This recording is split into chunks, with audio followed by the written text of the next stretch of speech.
Assalamualaikum warahmatullahi wabarakatuh. Sampurasun sadayana.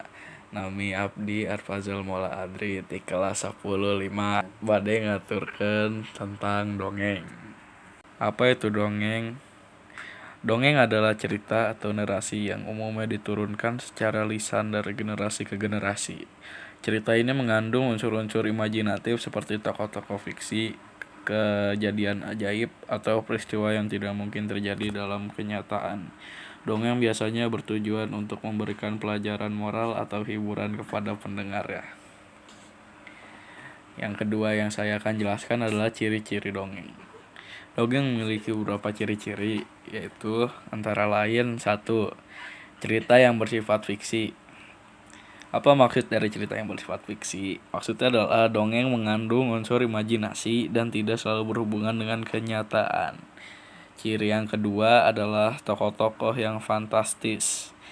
Tokoh dalam dongeng seringkali berupa binatang, manusia dengan sifat-sifat khusus atau makhluk ajaib.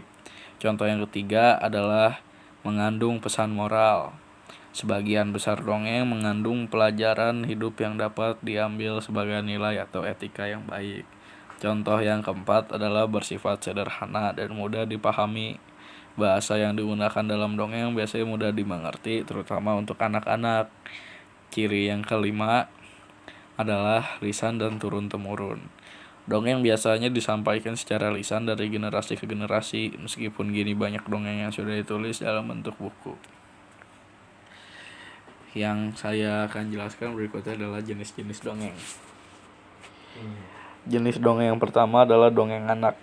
Cerita yang ditunjukkan untuk anak-anak biasanya penuh dengan petualangan binatang yang bisa berbicara dan ajaran moral.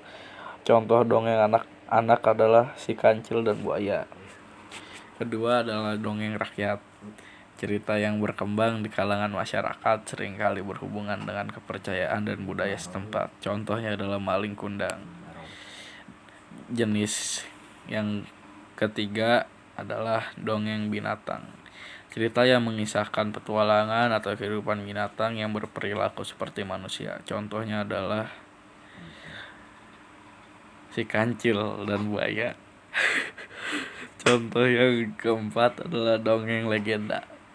Cerita yang mengandung unsur sejarah atau kisah yang dipercayai berasal dari zaman dahulu. Legenda seringkali menceritakan asal-usul suatu tempat atau objek tertentu. Contohnya adalah legenda Danau Toba. Dan jenis yang terakhir adalah dongeng mitologi. Cerita yang berkaitan dengan kepercayaan atau mitos, sering melibatkan dewa-dewi atau makhluk. Yang akan saya jelaskan selanjutnya adalah fungsi dongeng. Fungsi dongeng yang pertama adalah dongeng sebagai hiburan. Dongeng bisa menjadi hiburan yang menyenangkan, terutama bagi anak-anak. Fungsi yang kedua adalah untuk pendidikan moral.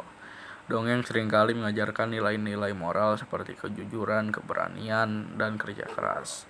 Dan fungsi yang ketiga adalah pelestarian budaya.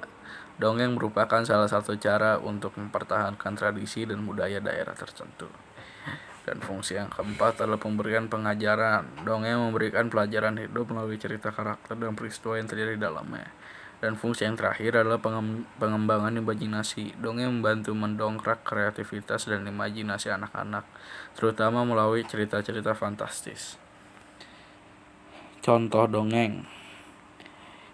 Ada 2 contoh dongeng di sini, yaitu dongeng Si Kancil dan Buaya, lalu ada dongeng Malin Kundang. Kesimpulan dari PPT ini adalah dongeng adalah salah satu bagian dari tradisi cerita rakyat yang memiliki banyak nilai positif, baik untuk hiburan maupun pendidikan. Dengan mendongeng kita dapat memperkenalkan nilai-nilai moral kepada anak-anak dan melestarikan kebudayaan serta bahasa daerah.